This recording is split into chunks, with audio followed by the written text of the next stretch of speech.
Lieutenant Sarah Chun had dreamed of serving her country since she was 12 years old. Growing up in a small town where military service was honored above all else, she knew the path wouldn't be easy for someone like her. As one of the few Asian American women in her unit, she faced challenges that went far beyond the standard military training.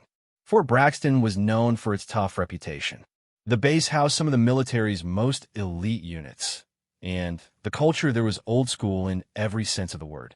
Sarah had been stationed there for 6 months, working her way up through the ranks with determination that impressed some and irritated others. The trouble started on a humid Tuesday morning in July. Sarah was assigned to oversee the maintenance crew's work on the base's water filtration system. It was routine work, but she took it seriously. Every task mattered when you're trying to prove yourself in an environment where respect had to be earned twice over. Colonel Marcus Williams had been watching Sarah for weeks. A 30-year veteran with a reputation for breaking soldiers who didn't meet his impossible standards, Williams believed the military was no place for what he called diversity hires. He'd made his feelings clear to anyone who would listen, though never officially on record.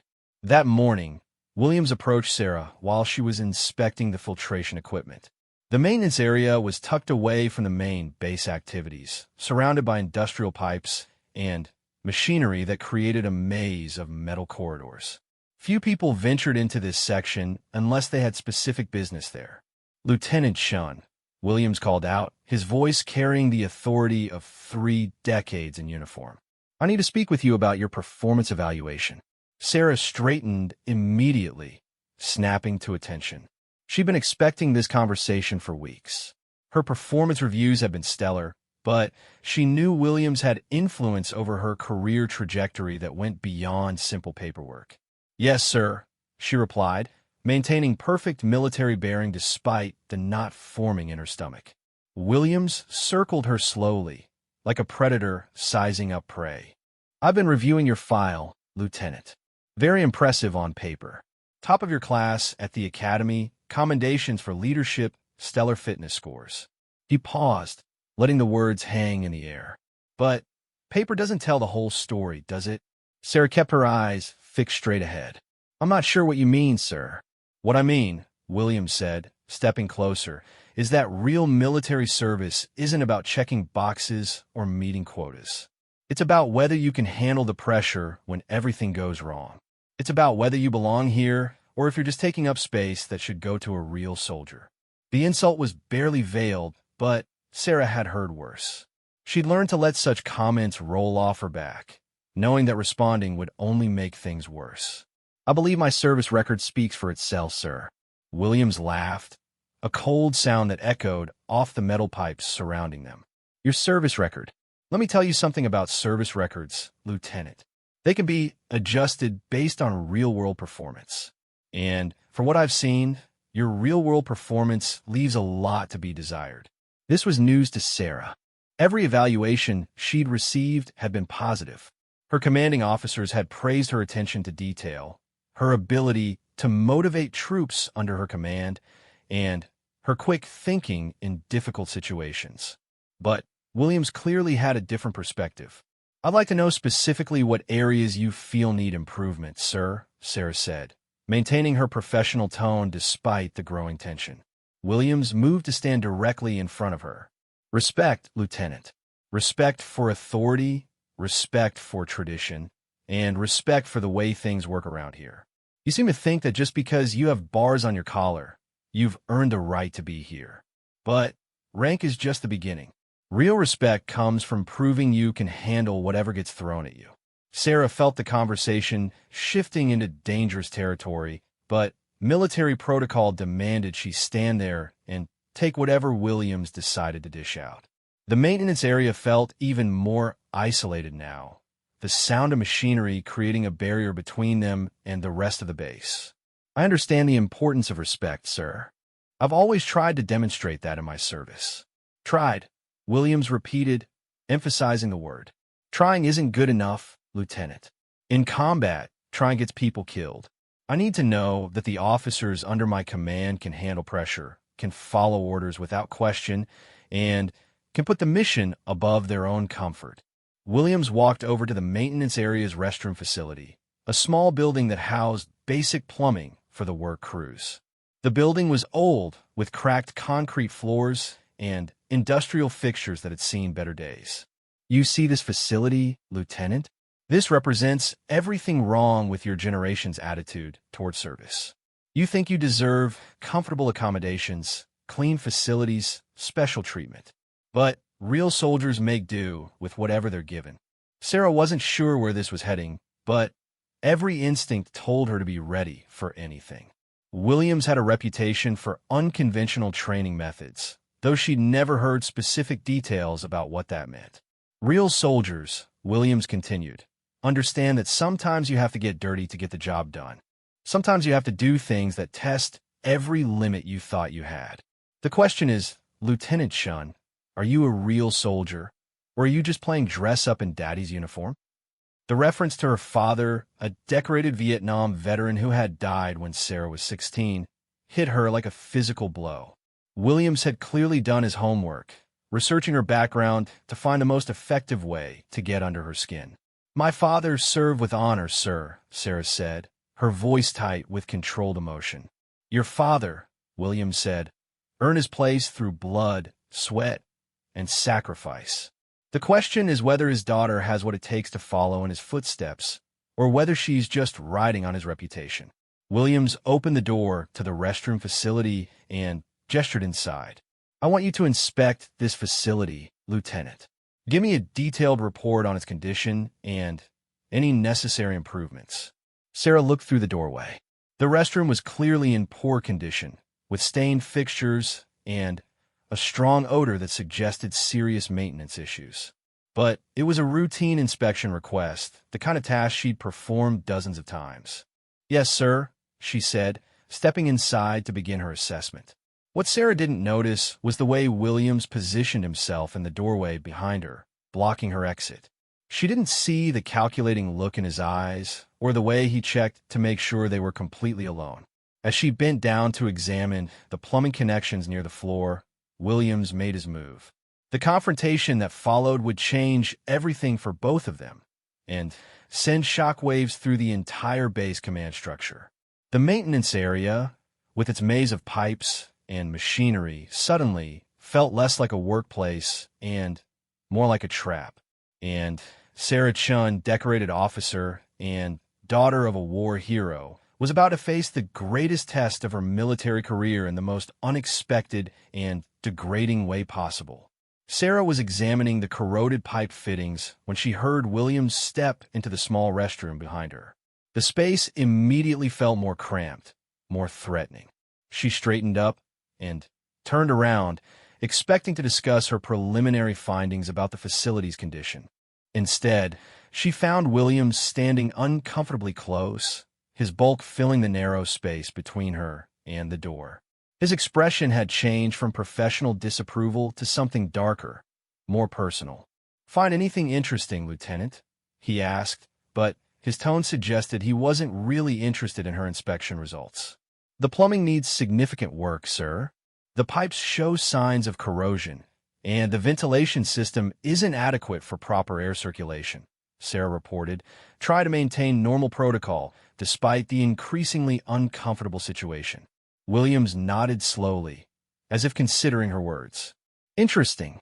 You know, Lieutenant, in my 30 years of service, I've learned that sometimes the best way to understand a problem is to get right down in it. Really experience what you're dealing with." Sarah felt a chill run down her spine.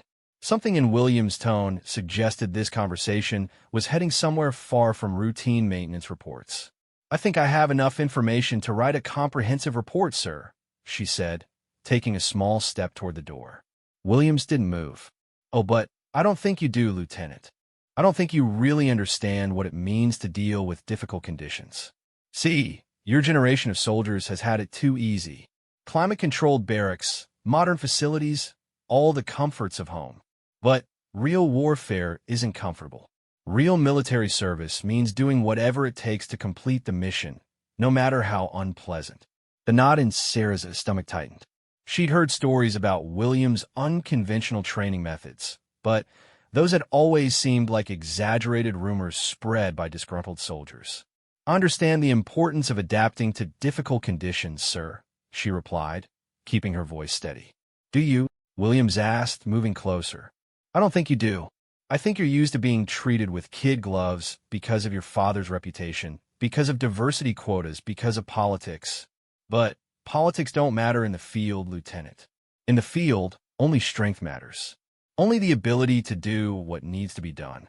Sarah's military training kicked in. She recognized the signs of an escalating confrontation, the kind of situation they'd covered in officer candidate school. The problem was, all the textbook scenarios involved dealing with external threats, not senior officers who might be crossing lines.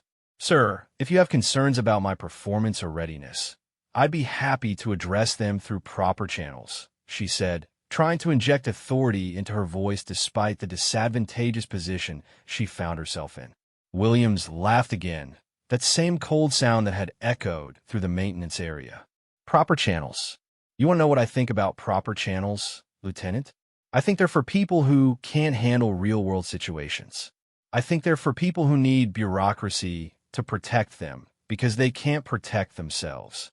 He gestured toward the toilet, a stained porcelain fixture that clearly hadn't been properly maintained in months. "This toilet represents everything I'm talking about. It's dirty, it's unpleasant, it's the kind of thing your generation would complain about and file paperwork to fix. But a real soldier would use it without complaint, would clean it without being asked, would do whatever necessary to complete the mission." Sarah followed his gaze to the toilet, confusion mixing with growing alarm. "I can arrange for proper maintenance crews to address the sanitation issues, sir." "Maintenance crews," Williams repeated mockingly. "Always someone else's job, isn't it, Lieutenant? Always someone else's responsibility. But what happens when there are no maintenance crews? What happens when you're in the field and conditions are 100 times worse than this?" Sarah was beginning to understand that this confrontation had nothing to do with facility inspections or performance evaluations. Williams was working towards something else entirely, something that had been building in his mind for months as he watched her succeed in an environment he believed she didn't belong in. "Sir, I've served in field conditions during training exercises. I understand the importance of adaptability and making do with available resources. Training exercises," Williams said dismissively. "Controlled environments with safety protocols and oversight. That's not real pressure, Lieutenant. Real pressure is when everything is on the line and no one's coming to save you." He moved closer to the toilet, his intention becoming clearer with each word. "Real pressure is when you have to choose between your dignity and your duty. When you have to decide whether you're going to crack under pressure or prove you belong here." Sarah's heart rate spiked as Williams' plan began to crystallize. The isolated location, the aggressive questioning, the focus on the toilet, it all pointed to something that went far beyond acceptable training methods. "Colonel Williams, I need to return to my duties," she said firmly, taking another step toward the door. Williams positioned himself more directly between her and the exit. "Your duties, Lieutenant, are whatever I say they are. And right now, I'm assigning you a special training exercise. Consider it a test of your adaptability and your commitment to following orders." The word orders carried special weight in military culture. Disobeying a direct order was a serious offense that could end a career, but Sarah was beginning to suspect that Williams was about to cross a line that had nothing to do with legitimate military training. "What kind of training exercise, sir?" she asked, though part of her already knew she didn't want to hear the answer. Williams smiled, but there was no warmth in it. "The kind that separates real soldiers from pretenders. The kind that shows whether you can handle humiliation, degradation, and conditions that would break weaker people." He pointed directly at the toilet. "I want you to put your head in that toilet, Lieutenant. I want you to experience what it's like to be at the absolute bottom, with no dignity left, nothing but the choice to quit or push through." Sarah stared at him in disbelief. "Sir, that's not a legitimate training exercise. That's hazing, and it's against regulations." "Regulations," Williams said, his voice rising. "There it is again. always hiding behind paperwork and policies. In the real world, Lieutenant, regulations don't matter if you're dead. In the real world, survival sometimes means doing things that policies never anticipated. Sarah's mind raced through her options. She could refuse the order, but Williams would likely frame it as disobedience and insubordination. She could try to leave, but he was physically blocking her path and had 30 years of authority backing his commands. She could comply and hope to file a complaint later, but the humiliation and potential evidence destruction could make that path difficult. "This isn't about survival or real-world conditions, sir," she said, trying to appeal to whatever sense of proper military conduct Williams might still possess. "This is about something else entirely."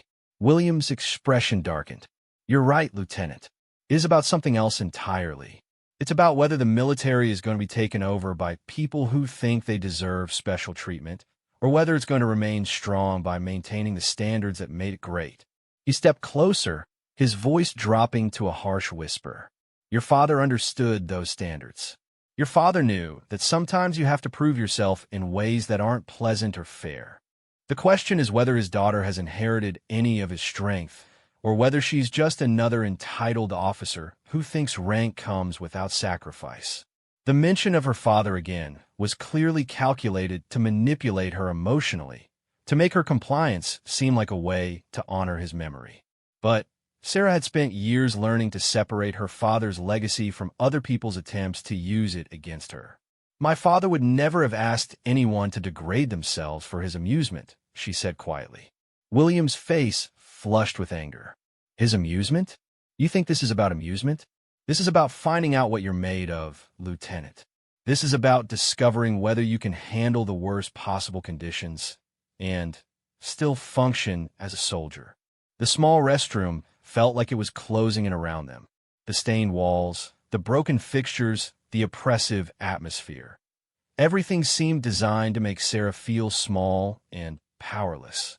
But beneath the fear and confusion, something else was building. Something that would soon surprise everyone involved, including Williams himself. Sarah looked at the toilet, then back at Williams. Her expression was changing, shifting from defensive concern to something harder, more calculating. The colonel thought he was breaking down a weak officer who didn't belong in his military. He had no idea that he was actually awakening something in Sarah that would ultimately be his undoing. "You want me to put my head in that toilet, sir?" she asked, her voice taking on a new quality that Williams didn't immediately recognize. "That's right, Lieutenant. Show me what you're made of." Sarah nodded slowly, as if considering the request seriously. What Williams didn't realize was that she wasn't considering compliance.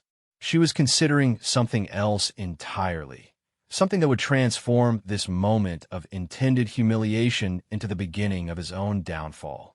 Sarah looked at Williams with an expression that seemed to combine resignation with determination. For a moment, the colonel thought his psychological warfare had worked, that he'd successfully broken down another officer who didn't meet his standards. "You're right, sir," Sarah said quietly. "Sometimes we have to prove ourselves in ways that aren't pleasant or fair." Williams smiled triumphantly. "Now you're beginning to understand, Lieutenant. This is what real military service looks like." Sarah took a step toward the toilet, then stopped. "But before I follow your order, sir, I need to understand something. Are you giving me this command as a legitimate training exercise that will be documented in my file, or are you asking me to do this for some other reason?" The question caught Williams off guard. He'd expected either immediate compliance or defiant refusal, not this careful parsing of his intentions. "I'm giving you a direct order, Lieutenant. That should be enough." "Of course, sir. And when I comply with this order, will you be submitting a report about this training exercise to base command? Will there be documentation of the methods used and the objectives achieved?" Williams felt the first hint of uncertainty. The question implied that Sarah might be thinking beyond the immediate moment, considering consequences he hadn't fully planned for. "The details of training methods are at my discretion, Lieutenant." Sarah nodded. "I understand, sir.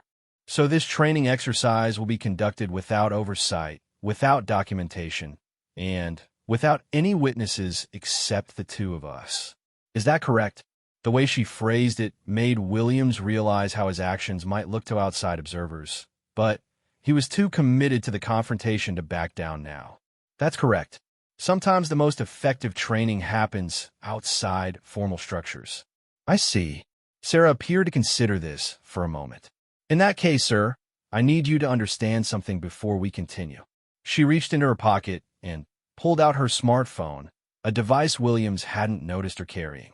Military personnel were allowed personal devices in certain areas of the base, but the maintenance facility was supposed to have limited cell service. What are you doing, Lieutenant? Williams demanded. I'm activating the voice recording function on my phone, sir. If this is a legitimate training exercise, there should be no problem with documenting it for future reference. Williams felt a chill run through him. Put that away immediately. There's no need for recording. But, sir, if this is proper military training, wouldn't it be valuable to document the methods for use with other officers? Effective training techniques should be shared and studied. The trap was becoming clear.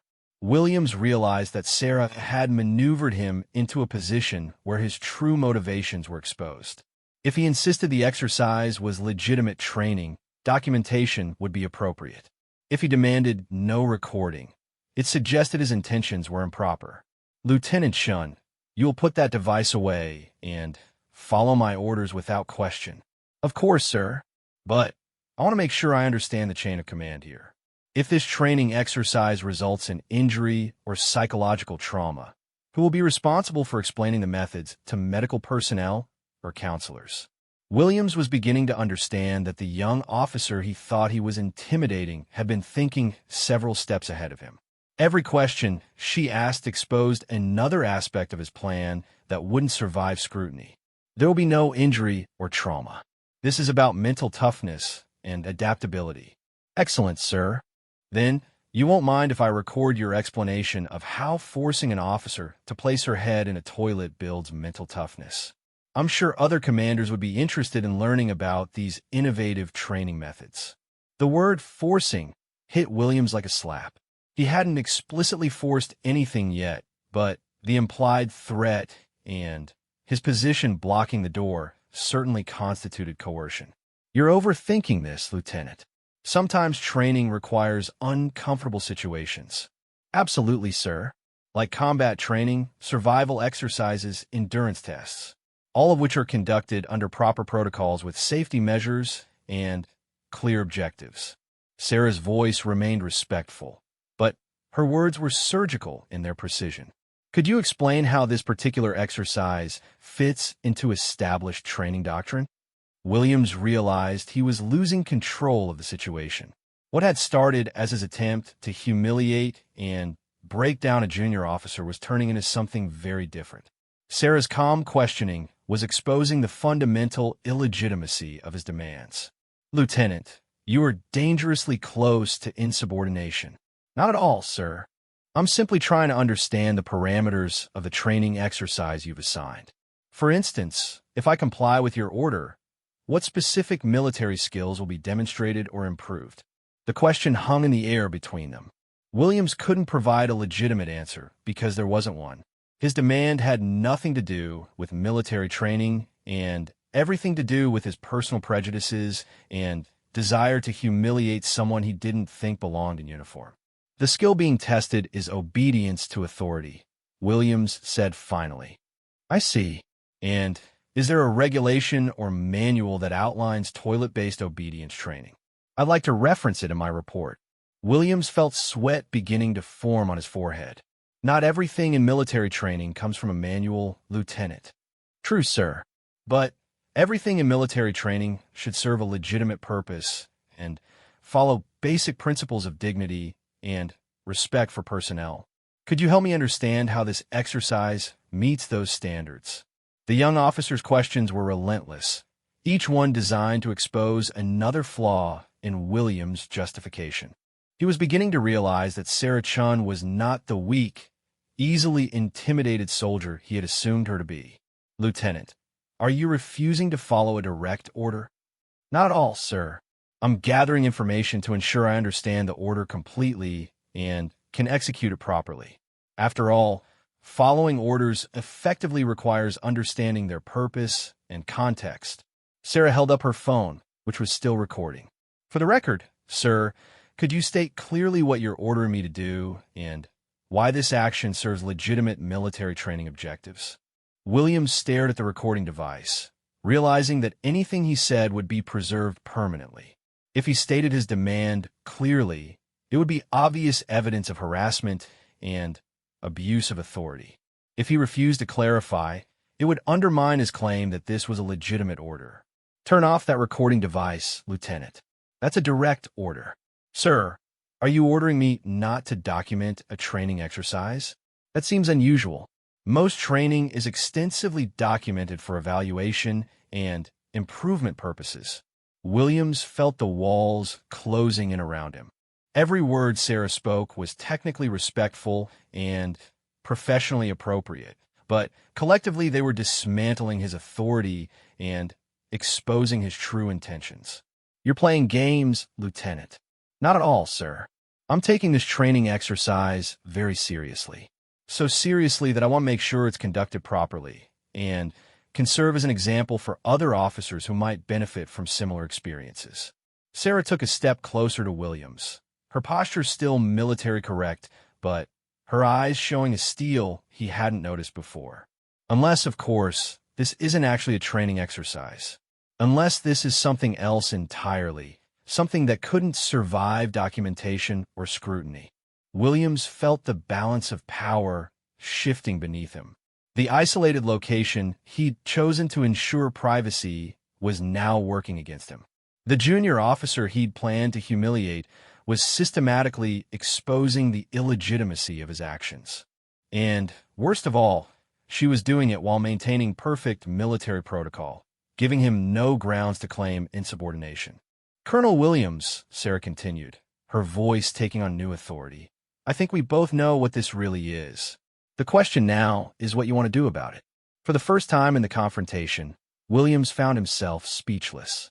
The hunter had become the hunted, and he was beginning to understand that Lieutenant Sarachon was far more dangerous than he had ever imagined. Williams stood frozen, staring at the recording device in Sarah's hand. The silence stretched between them, filled with the distant hum of machinery and the weight of consequences neither had fully anticipated when this confrontation began. You're making a serious mistake, Lieutenant, Williams said finally, his voice lacking the commanding authority it had carried just minutes before. Am I, sir? I'm simply trying to understand and document a training exercise that you've assigned. Unless you're suggesting that what you're asking me to do isn't actually legitimate training. Sarah's calm persistence was unnerving Williams in a way he hadn't experienced in decades of military service. Officers under his command typically either complied immediately with his demands or openly rebelled, giving him clear grounds for disciplinary action. Sarah's approach was something entirely different. You think you're clever, don't you? Williams asked, taking a step back from the toilet.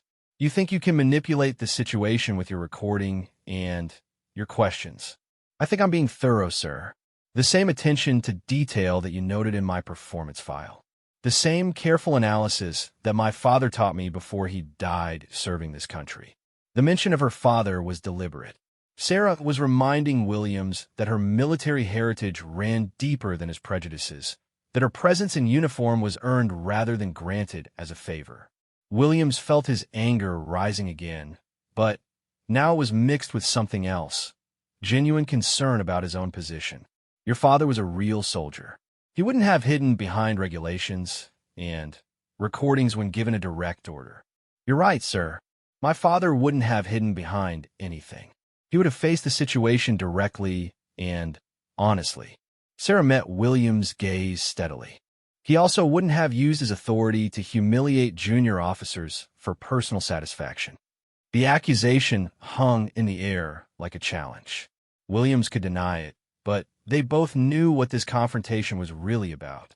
It wasn't training or testing or military readiness. It was about Williams' resentment of changes in the military that challenged his worldview. You don't know what you're talking about, Lieutenant. Don't I? Then, help me understand, sir. Explain how forcing me to put my head in a toilet serves any legitimate military purpose. Explain how this action would make me a better soldier or better serve my country. Williams opened his mouth to respond, then closed it again. Any answer he gave would either be obviously false or would admit that his demand had nothing to do with military training. Sarah continued, her voice still respectful but relentless. Or perhaps you could explain how this exercise relates to combat readiness, leadership development, or any other recognized training objective.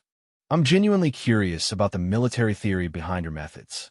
The systematic dismantling of his justifications was making Williams feel exposed and foolish. He'd entered this confrontation confident in his authority and his ability to intimidate a junior officer. Now he felt like a student being questioned by a professor who had caught him unprepared. Sometimes the military requires actions that can't be explained in academic terms, Lieutenant. True, sir. Combat situations often require split-second decisions that don't allow for detailed analysis. But this isn't a combat situation. This is a controlled environment where we have time to consider our actions and their consequences.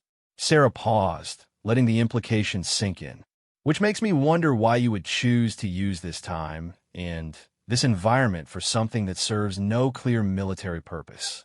Williams felt sweat dripping down his back despite the cool air in the maintenance facility. You're questioning my judgment, Lieutenant. I'm trying to understand it, sir. As a junior officer learning from a senior commander, I want to understand the thinking behind your training methods so I can apply similar principles in my own leadership development. The request was perfectly reasonable and completely impossible for Williams to fulfill honestly. He couldn't explain his thinking because his thinking wasn't based on legitimate military principles. Some lessons can only be learned through experience, Lieutenant. Absolutely, sir. Like the experience of standing up to authority figures who abuse their position. Like the experience of refusing to be degraded by people who confuse power with leadership. The words hit Williams like physical blows. Sarah had shifted from questioning his methods to directly challenging his character and motivations. You're out of line, Lieutenant. Am I, sir? Let me ask you something. If General Morrison walked in here right now and saw you ordering me to put my head in a toilet, what would you tell him? How would you explain this training exercise to the base commander? Williams felt his stomach drop. General Morrison was known for his strict adherence to proper military protocol and his zero tolerance for abuse of authority. The thought of explaining this confrontation to Morrison was terrifying. This conversation would never reach General Morrison. Wouldn't it, sir? Because I'm planning to submit a full report about today's events, including this recording, to the base command structure. I think I'll be very interested in your innovative training methods. Williams realized he was trapped. If he continued with his demand, Sarah would report him. If he backed down now, she would still report him, but his retreat would make him look even worse. You're threatening a superior officer, Lieutenant. Not at all, sir. I'm planning to document and report a training exercise exactly as military protocol requires. All training activities are supposed to be reported and evaluated. I'm simply following proper procedures. Sarah's use of military protocol against Williams was masterful. She was using the system's own rules to expose his violations of those same rules. Unless, of course, you'd prefer that this conversation remain private. But that would require acknowledging that what you're demanding isn't actually legitimate training. Williams felt cornered. Every option seemed to lead to consequences he hadn't anticipated. Sarah had systematically closed off all his avenues of escape while maintaining perfect military bearing. What do you want, Lieutenant? The question revealed Williams' desperation. He was no longer trying to maintain the pretense of legitimate training. He was negotiating. I want to understand something, sir. This confrontation isn't really about military training or combat readiness, is it? This is about something else entirely. Williams remained silent, but his expression confirmed Sarah's assessment. This is about you not believing I belong in uniform. This is about you thinking that women like me are somehow weakening the military. This is about your personal prejudices, not my professional capabilities. Williams' face flushed red, but he didn't deny the accusation.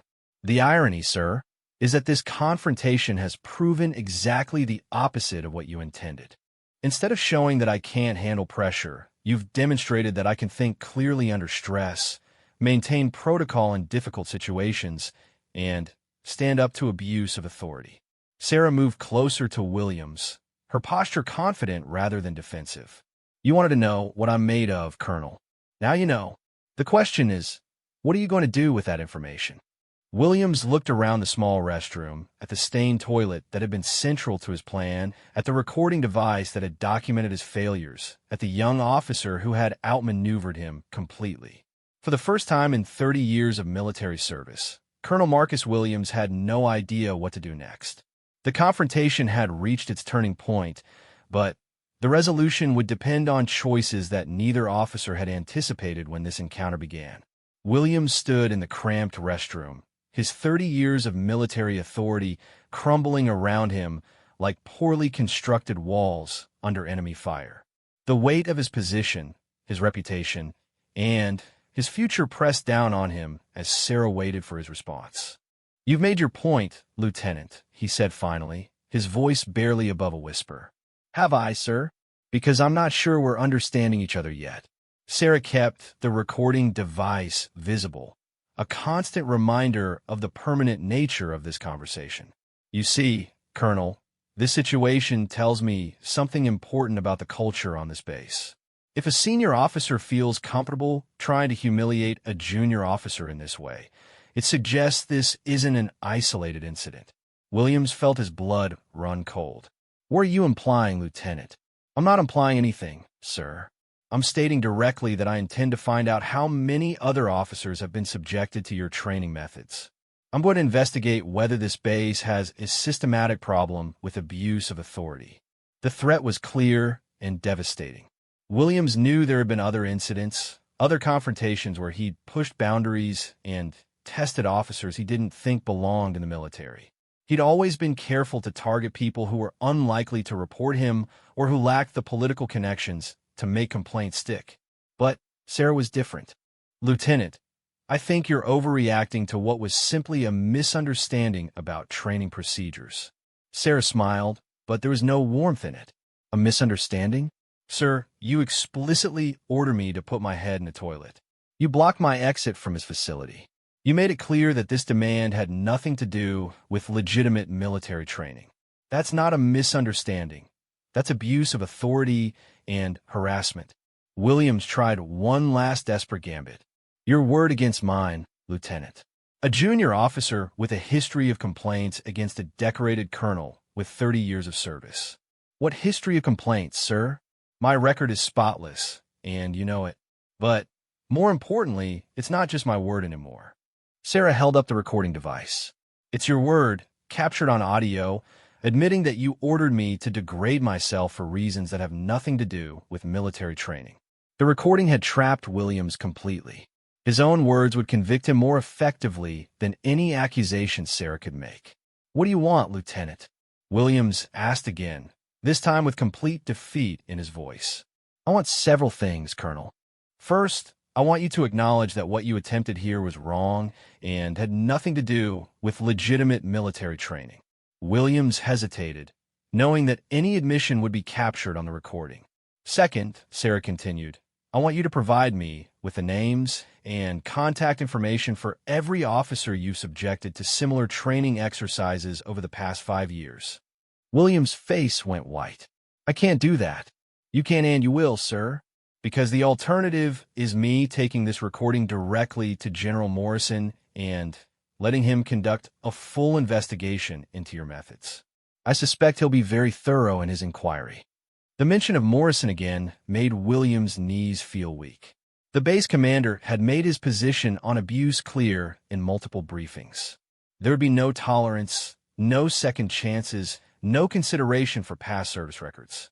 "Third," Sarah said, moving closer to Williams, "you're going to personally apologize to every officer you've mistreated and offer to support any official complaints they choose to file." Williams stared at her in disbelief. "You're asking me to destroy my own career." "No, sir. You did that when you decided to abuse your authority. I'm just asking you to take responsibility for the consequences of your choices. Sarah stepped back, giving William space to process what she was offering. But here's what I'm willing to do, Colonel. If you cooperate fully, if you make genuine amends to the people you've wronged, and if you use your remaining time in service to become the leader you should have been all along, I'll consider keeping this matter at the local level. Williams looked up sharply. What do you mean? I mean that if you demonstrate real change, real commitment to treating all officers with dignity and respect, I won't forward this recording to the Pentagon or to congressional committees investigating military harassment. Your cooperation could keep this from becoming a national scandal. The offer was more generous than Williams deserved, and both of them knew it. Sarah was giving him a chance to salvage something from the wreckage of his career. Why would you do that? Williams asked. Because I don't want to destroy you, Colonel. I want to change the system that created you. I want to make sure that other young officers don't face what you tried to put me through today. Sarah paused, her expression becoming more serious. But understand this clearly. My generosity has limits. If you ever try something like this again, with me or with anyone else, I will destroy your career so completely that you'll be lucky to get a job as a security guard at a shopping mall. Williams felt the truth of her threat in his bones. This young lieutenant had just demonstrated capabilities he hadn't imagined she possessed. Her strategic thinking, her ability to manipulate the confrontation to her advantage, her willingness to take calculated risks, all of it marked her as a formidable opponent. I understand, Lieutenant. Good. Then, here's what's going to happen next. You're going to step aside and allow me to leave this facility. You're going to go to your office and begin preparing a list of officers who deserve apologies. And you're going to start thinking about how to use the rest of your career to make positive contributions instead of negative ones. Williams moved away from the door, his movements slow and defeated. Sarah walked past him, then turned back. One more thing, Colonel. My father died believing that the military was an honorable institution that protected people who couldn't protect themselves. Today, I proved that belief was right. The system worked because I made it work, because I refused to be broken by someone who confused authority with strength. She paused at the doorway. You tried to humiliate me because you thought I was weak. Instead, you've given me the opportunity to demonstrate exactly why officers like me belong in this uniform. Thank you for that lesson, sir. With that, Lieutenant Sarah Chun walked out of the maintenance facility, leaving Colonel Williams alone with the stained toilet and the ruins of his reputation. But she had also left him with something else, a chance to rebuild himself into the leader he should have been from the beginning. 3 hours later, Williams sat in his office, staring at a blank piece of paper, trying to write the first of what would be many difficult letters. Outside his window, he could see Sarah Chun leading a group of junior officers through training exercises, her voice carrying clearly across the parade ground as she explained proper protocol and professional standards. The base would never be the same. But perhaps, Williams thought as he finally began to write, that wasn't necessarily a bad thing. The confrontation that had begun as an attempt to break down a young officer had instead revealed the strength of character that would ultimately transform Fort Braxton into a better place for everyone who served there. Sometimes the most important battles were won not through force, but through the quiet courage of people who refused to accept that wrong was inevitable. Sarah Chun had proven that day that real strength wasn't about the ability to dominate others. It was about the wisdom to know when to fight, the skill to choose the right weapons, and the character to use victory responsibly. The military was stronger because of officers like her, and weaker because of the prejudices that had nearly prevented her from serving. But those prejudices had met their match in a young lieutenant who understood that the best way to honor her father's sacrifice was to make sure the institution he died defending lived up to its highest ideals. The toilet that was supposed to break her spirit had instead become the foundation for a transformation that would echo through the ranks for years to come.